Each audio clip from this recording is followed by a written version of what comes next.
sale bien la grabación, después haremos un video fuera de línea.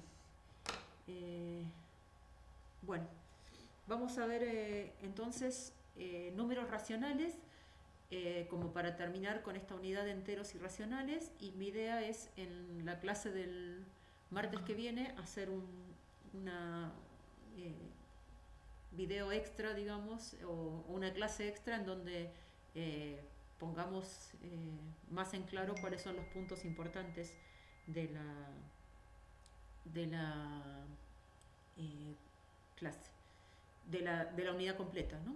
Entonces, bueno, nos queda trabajar con los números racionales y siempre tenemos que tener en cuenta que hemos definido el cuerpo R de los números reales a partir de los axiomas, y dentro del cuerpo R de los números reales trabajamos con dos conjuntos bien particulares, que son N, el conjunto de los números naturales, y Z, que es el conjunto de los números enteros. Recordemos que definimos a N como el menor de los conjuntos inductivos de R y a Z como la unión de los naturales con sus opuestos y con el cero. Entonces, si bien cuando tengo un número entero su inverso multiplicativo no pertenece a Z, ¿sí? Tengo un número entero que tiene que ser distinto de 0, su inverso multiplicativo sí es un número real. Entonces podemos definir, si tenemos m y n en Z y m es distinto de 0, podemos definir el número n por m a la menos 1, que se denota con la notación de fracción n sobre m en los reales. Es entonces que llamamos número racional a todo número real expresable en la forma de fracción n sobre m, donde m, n son números enteros y le pedimos que m sea distinto de 0. Recordemos que el número n se conoce como numerador y el número m como denominador. La notación que utilizamos ahora es el conjunto de los números racionales, se conoce como con la letra mayúscula Q. Entonces, veamos que todo número entero es un número racional. Si m es un número entero, podemos escribir a m como m sobre 1. 1 es distinto de 0. Esto nos dice entonces que m es un número racional. La recíproca es falsa. Por ejemplo, un medio es un número racional, pero no es cierto que un medio pertenezca a los enteros, como ya lo hemos demostrado. En realidad mostramos que un medio no pertenece a los naturales, construyendo un conjunto inductivo que no contenía un medio. Pasemos entonces a las propiedades que cumplen los números racionales con la suma y el producto. Entonces tenemos que la suma de dos números racionales es un número racional, la diferencia también. El producto de dos números racionales es un número racional, y si u no es 0, u a la menos 1 también es un número racional, que eso es distinto que lo que pasaba con z. Y la propiedad 4, que dice que q con la suma y el producto satisface todos los axiomas de cuerpo ordenado. Este punto 4 me está diciendo que de alguna manera habíamos enunciado que estábamos poniendo los axiomas de los números reales, pero tanto q como r verifican los axiomas que ya hemos puesto, con lo cual tenemos que ver en qué se diferencian. Y la diferencia entre q y r es que r es completo y q no lo es. Para poder determinar entonces unívocamente al conjunto R, necesitamos agregar un axioma más, que va a ser el axioma de completitud. Vamos entonces a demostrar la parte 1, 2 y 3 de esto. ¿Sí? Si tenemos u, que es un número racional, este se puede escribir como A sobre B. Y si con B distinto de 0, con A y B en Z y B distinto de 0, de acuerdo a la definición, B van a existir números enteros C y D con D distinto de 0, tal que podamos escribir A, B, y entonces definimos que U más B igual a AB más CD. Definimos la suma como estas operaciones, ¿sí? O sea, el numerador de nuestro número racional, resultado de sumar A sobre B más C sobre D, el numerador es A por D más C por B. Y el numerador es B por D. Vemos que el numerador es un número entero y el denominador es un número entero también y además distinto de 0. Con lo cual, esta definición verifica que este número es un número racional. Ahora lo mismo miramos con U por B, A sobre B por C sobre D es A por C sobre B por D, y el producto de A por C es un número entero,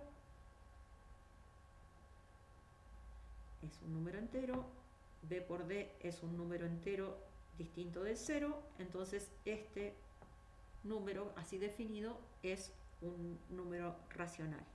Y por último, vemos que si a U lo multiplicamos por el número B sobre A,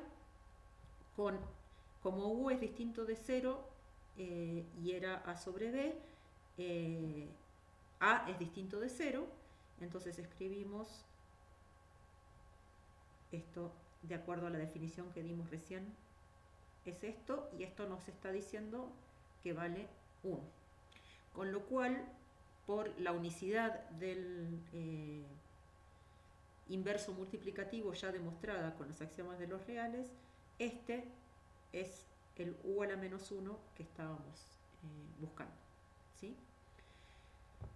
Vamos entonces a ver las definiciones que necesitamos para preparar el axioma de completitud y que tienen que ver con los conjuntos acotados superiormente. Entonces, nuestra definición primera dice que un subconjunto no vacío K de números reales se dice acotado superiormente si existe un número C real tal que cualquier X de K verifica que X es menor o igual que ese C dado, ¿sí? Esta definición tiene una definición simétrica, por eso está entre paréntesis, con un conjunto K acotado inferiormente, para lo cual necesitamos que cualquier elemento de K verifique que es mayor o igual que ese C que hemos hablado, que es un número real, y en el caso de acotado superiormente, a cualquier número C que cumpla que es mayor o igual que cualquier elemento de K, se lo conoce como cota superior, ¿sí? Entonces, esto nos lleva a la siguiente definición. Si tenemos un subconjunto K de R acotado superiormente, vamos a llamar supremo a un número M que sea cota superior de K, o sea que tiene que estar verificando esta condición, ¿sí? Y la segunda propiedad que necesita es que si tengo otra cota superior, entonces M es menor o igual que T, o sea que necesitamos que M sea cota superior y sea la menor de las cotas superiores, para decir que M es supremo del conjunto. Vamos a ver ahora algunos ejemplos. Si tenemos el intervalo cerrado 0, 1, que son todos los números reales entre 0 y 1, o que sean 0 o que sean 1, vemos que 1 es supremo porque es mayor o igual que cualquier x de los que están en el conjunto, y además cualquier otra cota, por ejemplo 5, es mayor o igual que 1. O sea, 1 es el menor número que es mayor que todos los del conjunto, ¿sí? Fijémonos que si escribiéramos el intervalo abierto, 0, 1, el supremo también es 1. 1 es también el supremo. Esto nos muestra que el supremo no necesariamente es un elemento del conjunto K, ¿sí? 1 acá es supremo porque es cota superior y es mayor que cualquier elemento de K'. Vamos a otro ejemplo donde tomamos las fracciones de la forma 1 sobre n con n natural. Entonces eso, si lo dibujamos en el intervalo 0, 1, nos va dando una sucesión de, bueno, acá me salió un cuarto, una sucesión de elementos que cada vez se acercan más al 0. Entonces el menor de las cotas superiores es el 0. Y acá vemos de nuevo que 0 no pertenece al conjunto que estamos mirando. Por otro lado, el ejemplo 3, hacemos 1 menos 1 sobre n, ¿sí? Y ahí entonces nos conseguimos un elemento que es el supremo, que 1 es el supremo de K. Si acá buscamos el ínfimo acá va a ser, 1. 1 es supremo y 0 es ínfimo, ¿no? En este último ejemplo. Bueno, espero que más o menos se entienda a qué estamos llamando supremo y a qué estamos llamando ínfimo, porque ahora tenemos el axioma de completitud que nos dice que todo subconjunto no vacío de R acotado superiormente, o sea que tiene que cumplir estas dos condiciones, el conjunto tiene que ser no vacío y además acotado superiormente, posee supremo en R. Entonces, a la lista de propiedades de R de la primera parte del cuerpo agregamos el axioma de completitud y decimos entonces que R es completo. Ahora vamos a ver que Q no es completo, así que existen subconjuntos acotados superiormente en Q, cuyo supremo no pertenece a Q, con lo cual esa va a ser una diferencia entre los números reales y los números racionales como conjunto. Bueno, por ahora, como consecuencia del axioma de completitud, vamos a ver que si un conjunto no vacío acotado inferiormente posee ínfimo, esta vendría a ser la propiedad simétrica del axioma de completitud, en vez de enunciada para supremo, enunciado para ínfimo. Entonces tenemos un conjunto K no vacío, acotado inferiormente. Entonces lo que hacemos es construir el conjunto menos K de los X, tales que menos X pertenece a K. Y entonces resulta menos K distinto de vacío y acotado superiormente, con lo cual existe S supremo de K. Menos S sería el opuesto de S, ¿sí? Y resulta ser, o sea, si S es supremo de K, S es menor o igual que X para todo elemento, de menos K. S es menor o igual que X para todo elemento de menos K. Entonces menos S resulta mayor o igual que menos X, que son menos X son los elementos de K. Con lo cual hemos demostrado por simetría, digamos, que un conjunto acotado inferiormente posee ínfimo en R. Vamos a la siguiente proposición, que estos son teoremas bien importantes que son también muy importantes en el sentido de que nos proporcionan la diferencia esencial entre el conjunto Q de los números racionales y el conjunto R de los números reales. Acá este teorema de arquimedianidad que leemos, que dice que cualquiera sea el número real en el cual yo me quiera detener, siempre hay un número natural que lo supera. O sea, si tomo un X real que se me ocurra, siempre va a haber un número natural mayor que X. Esto nos está diciendo entonces que el conjunto n de los números naturales contenido en los reales no es un conjunto acotado superiormente, ¿sí? O sea, n no tiene cota superior. Este teorema se demuestra por absurdo.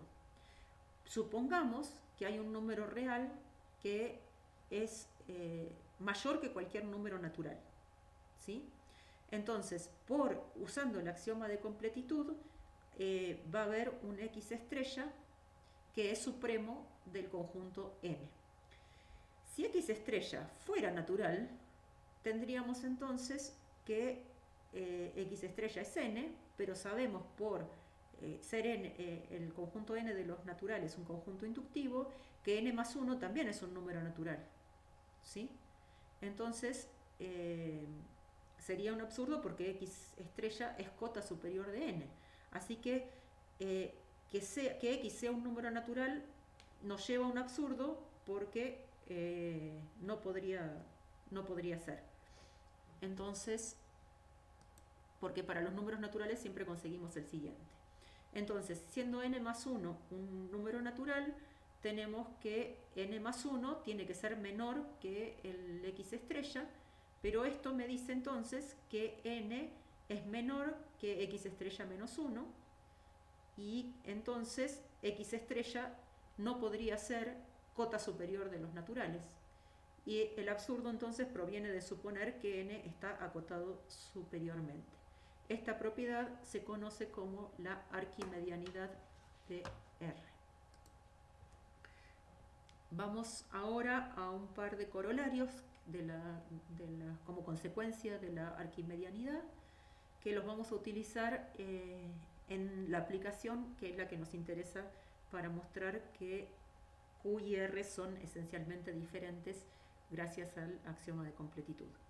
Este primer corolario dice que A y B en los reales y A mayor que 0 hay un número natural tal que n copias del número real A siempre se pueden obtener n copias del número real A que van a superar al número B, ¿sí? Entonces, por el teorema anterior hay un número n natural tal que n es mayor que el número racional b sobre a. Perdón, dije número racional y no necesita serlo. O sea, b sobre a es un número real que es b por a la menos 1. Como a es mayor que 0, podemos multiplicar en esta desigualdad ambos miembros por a, que es positivo, y obtenemos la tesis. Segundo corolario, siempre puedo encontrar un número natural que, dado cualquier número real, es en positivo, entre 0 y x puedo encontrar 1 sobre n. Entonces, tomamos un n natural tal que n por x sea mayor que 1, y esto es mayor que 0, porque estoy multiplicando un número natural por un x, n que es natural por x que es positivo. Por lo tanto, puedo, despejando acá, encontrar que x es mayor que 1 sobre n, que es mayor que 0. Y este corolario es bien importante porque me muestra que Q es denso en R. ¿Qué significa que Q sea denso en R? Que dados dos números reales cualesquiera, siempre puedo encontrar un número racional que se encuentre entre esos dos números reales, ¿sí? Esto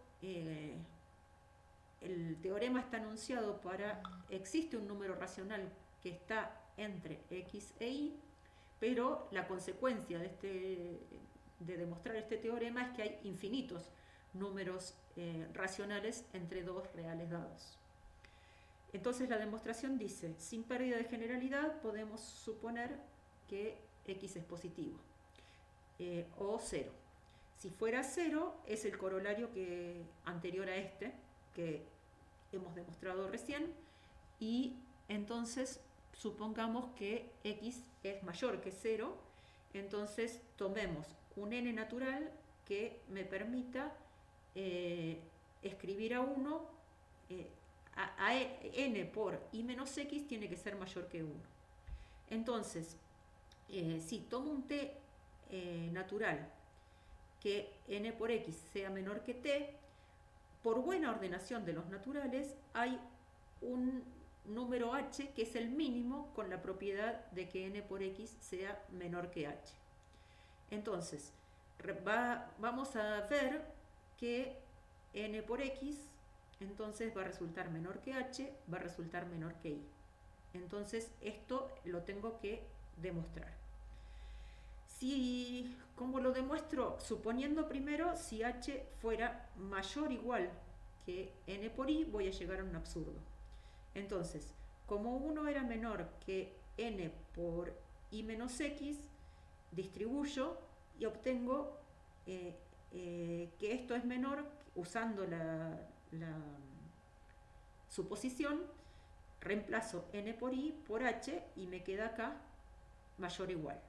Con lo cual me queda que n por x es menor que h menos 1. Como x era positivo, puedo agregar este pedacito acá, pero esto me está diciendo, como h era un número natural, h menos 1 mayor que 0 me está diciendo que h menos 1 también es un número natural, pero eso contradice que h sea el mínimo de todos, porque encontré un natural que fuera menor que h y que también fuera cota superior, con lo cual esto contradice la minimalidad de h. Resulta entonces que n por x es menor que h, y acabamos de ver que h es menor que n por i.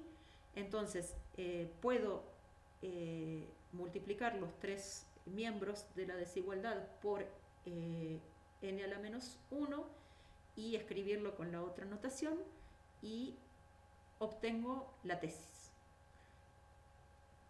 Entonces, dados dos números reales, siempre puedo encontrar un número racional entre ellos. Bueno, como aplicación de lo que vamos a trabajar, vamos a ver la existencia en R de raíces cuadradas. Acá esto es una cuestión bien teórica de la materia, porque ya hemos estado usando la posibilidad de sacar la raíz cuadrada de un número positivo, y estamos considerando la función raíz cuadrada, o sea que raíz de a es un número real positivo que elevado al cuadrado me da a, ¿sí? Pero esto lo hemos estado usando. Lo que vamos a hacer ahora es mostrar que la función de los r positivos en los r positivos definida por f de x igual a x cuadrado es sobreyectiva. O sea que tomando cualquier número real positivo puedo encontrar el número del cual proviene.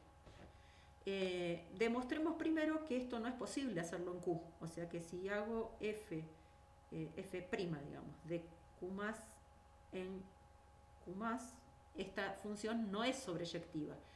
Como quiero probar que no es sobreyectiva, alcanza con mostrar algún número real que no tiene preimagen en Q. Por lo tanto, lo que vamos a mostrar es que no existe un número r racional tal que r cuadrado sea 2. Entonces, vamos a suponer que sí existe r en Q tal que r cuadrado sea 2. Esto significa entonces que r es de la forma a sobre b.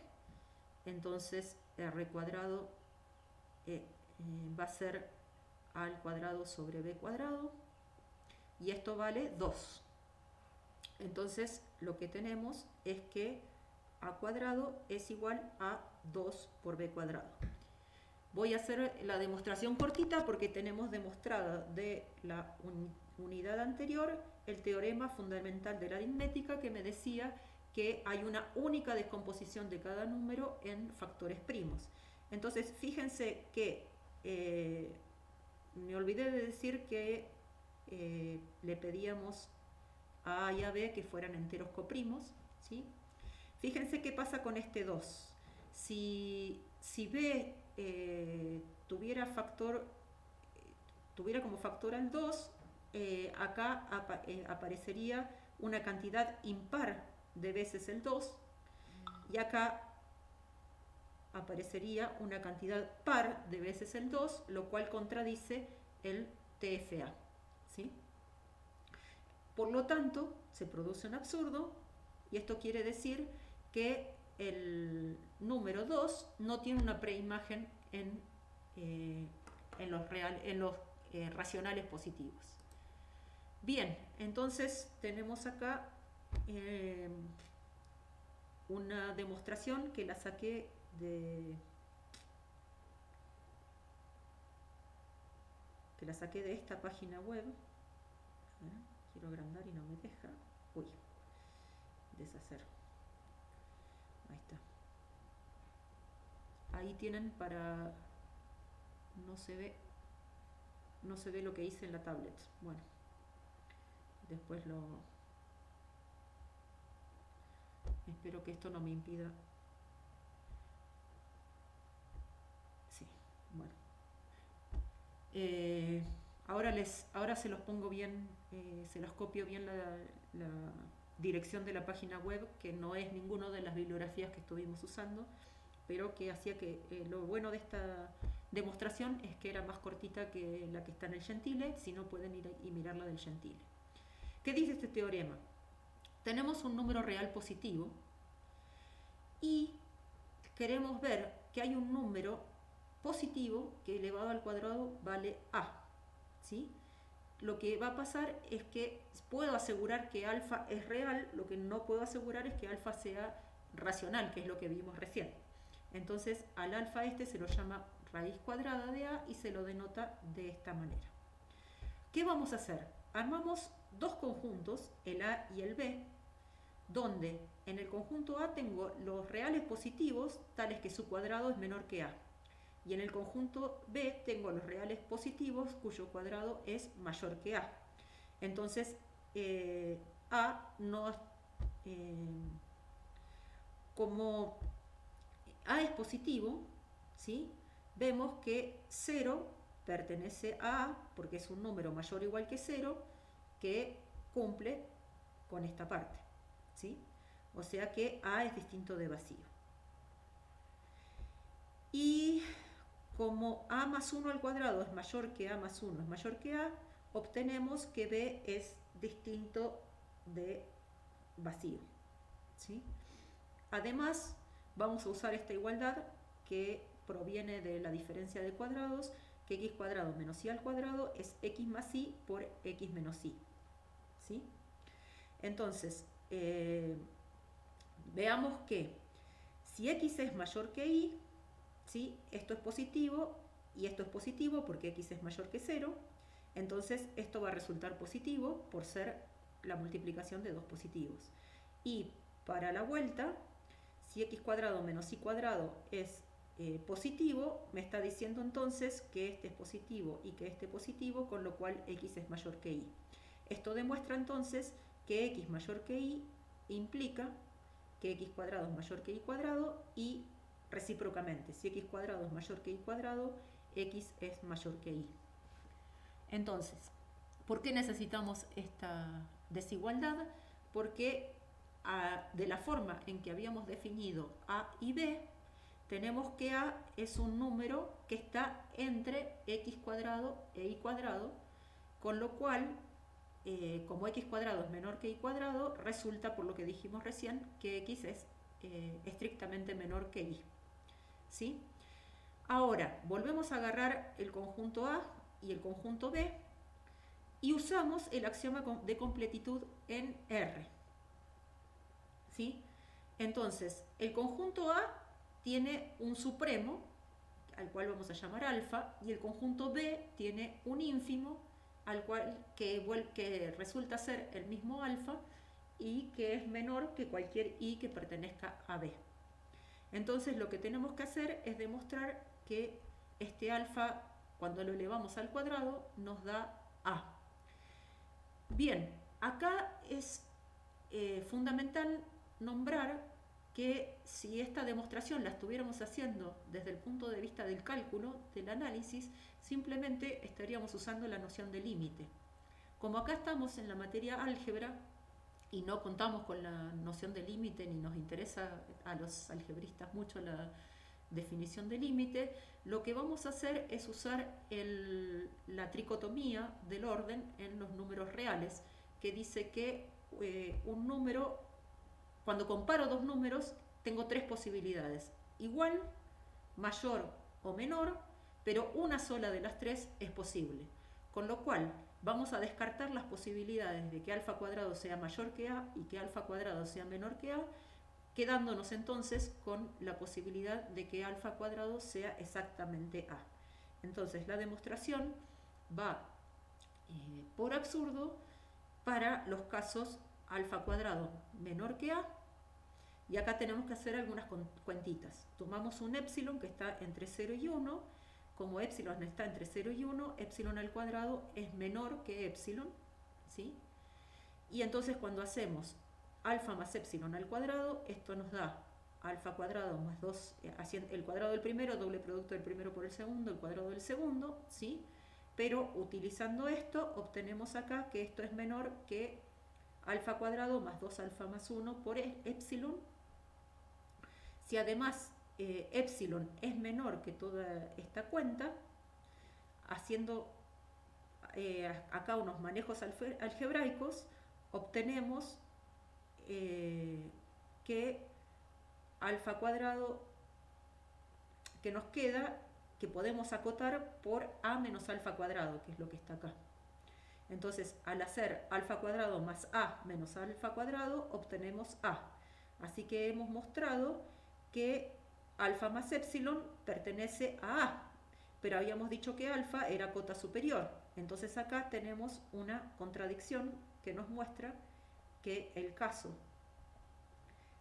alfa cuadrado menor que a no es posible. Y ahora vamos a la última diapo del Jamboard, que nos muestra que si alfa cuadrado es mayor que a, notemos que al hacer la cuenta alfa menos épsilon todo al cuadrado es alfa al cuadrado menos 2 alfa épsilon más épsilon cuadrado, que tiene que ser mayor que alfa cuadrado menos 2 alfa épsilon. Esto vuelve a ser porque épsilon cuadrado es mayor que épsilon. No, porque este es un número positivo, entonces es cierto lo que estamos diciendo acá. Si ahora tomamos épsilon entre 0 y alfa cuadrado menos alfa sobre 2 alfa, obtenemos la siguiente cuentita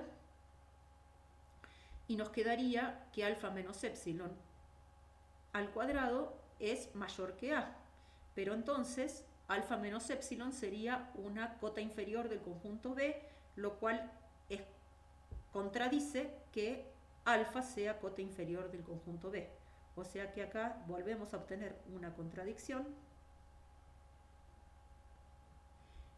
con lo cual alfa mayor que 0 se descarta, alfa mayor que a se descarta, alfa menor que a también se descarta. La única posibilidad que nos queda es alfa igual a a, con lo cual queda demostrada nuestra proposición. Bien, con esto entonces es que